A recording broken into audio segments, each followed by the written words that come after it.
Hi friends, Simit here from informedtrades.com. In today's video we'll talk about the dividend yield, what that metric is, and how investors and traders can use it as a part of their income generating strategy. Let's get started. Okay, key points. We'll start by defining what the dividend yield is. We'll take a look at how it allows for comparisons to bonds and other income investments. It's a key attribute of dividend yields and why that metric is very useful. Third, be wary of picking just high dividend stocks. As we get into dividend yield discussions, you can see the appeal of the metric, but don't rely exclusively on that, and we'll show why in this video. And then we'll go through an example usage of how you can filter or screen for stocks by dividend yield to find income investing opportunities. Okay, so what exactly is this number? What is the dividend yield? Dividend yield is the annual dividend per share divided by the stock price of that share. So then you see an example on the screen now. Let's say a stock issues a total dividend of $1 per year per share. So maybe they're doing quarterly investments or quarterly dividend payments, in which case they're issuing a quarter per share 4 times a year. Or maybe if they're doing it 2 times a year, maybe they're issuing dividends of 50 cents per share twice a year. So the annual dividend per share divided by the share price, right? So let's say an investor who purchases a stock at a time that it's issuing $1 per share. Let's say that investor pays $67.44. We divide $1 by 67.44. We get 1.48%. You'll notice dividend yield is almost always reported as a percentage. And also because the denominator is the stock price per share, you'll see this number vary considerably over the course of a year as stock prices fluctuate. So it also plays into, buying low obviously helps you out. You'll get more income for your investment if you buy a dividend yielding stock when its price is down. Now, as we saw in our previous video, in our introductory video to dividend stocks are less volatile, they crash less, and they outperform. So you may tend to be paying more. You are paying a premium of sorts for that income, but if you can buy them when dips do occur, buy low, sell high. That's still that principle still applies to dividend stocks as well. You'll get a higher yield that way. Okay, one of the things where dividend yield is really useful is it allows you to make an income-based comparison to bonds. And on the screen right now, you're seeing a chart from 1900 to 2005, or actually a little beyond that, 2012, really. And it allows you to see, what are U.S. dividend stocks paying, what's the yield on them, versus what is the U.S. bonds. And this chart is particularly looking at a 10-year U.S. government bond.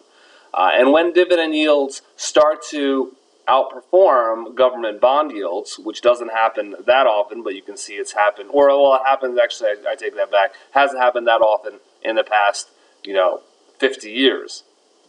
But it has happened before that, as you can see on the screen now. From 1900 to the mid-1950s, dividend yields were generally paying more than U.S. bonds. And that makes sense if you think about dividend yields you're being compensated for the risk of that stock, right? Because the underlying share price could go to zero, whereas U.S. government bond, in theory, the U.S. government can at least always find a way to raise taxes or print money, borrow money, and pay back the principal.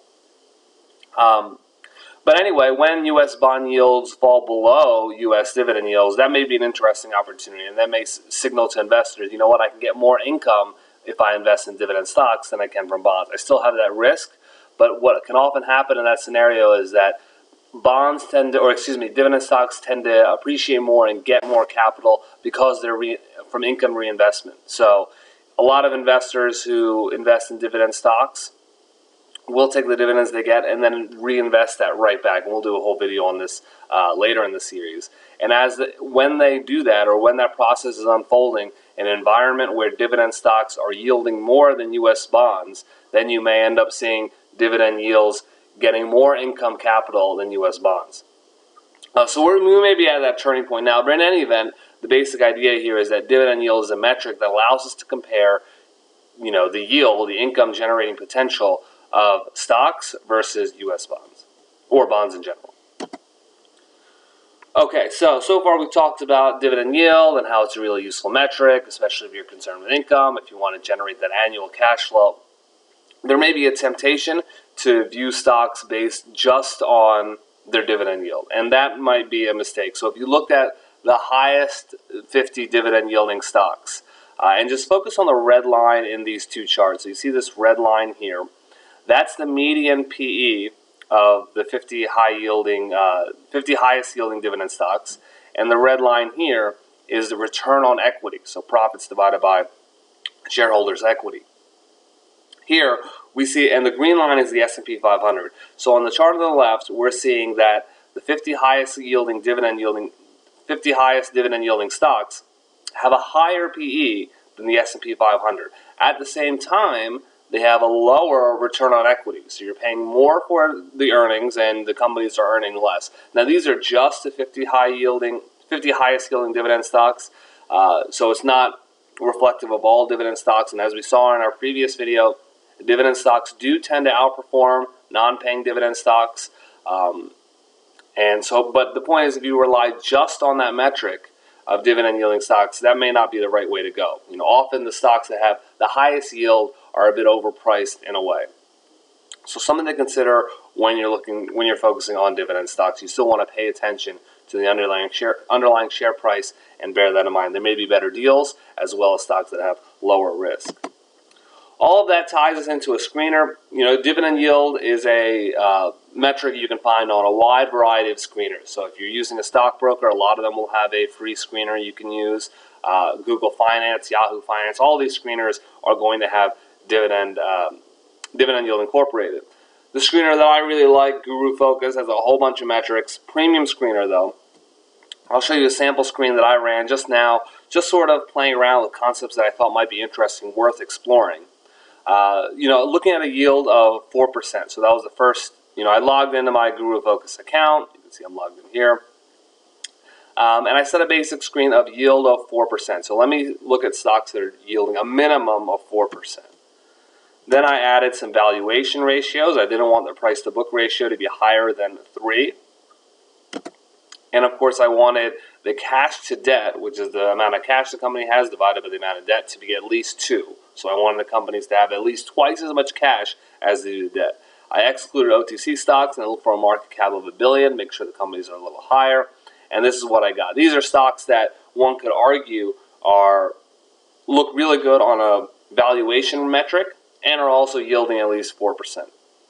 So this is a starting point. Of course, there's a lot of other metrics you can use here. Some of the other things we'll talk about is dividend growth rate, payout ratio. Those are also other metrics that income investors may want to keep in mind. But that's a basic idea. Here are the stocks. You can sort them by price to book, cash debt, yield, market cap. Find as a basis of exploring stocks, finding what stocks are worth exploring and possibly investing in. And that's about it. Any questions you have, anything you want to add, join us at informedtrades.com.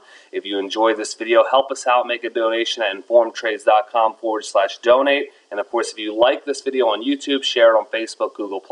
That helps us out grow and helps us make better videos as well.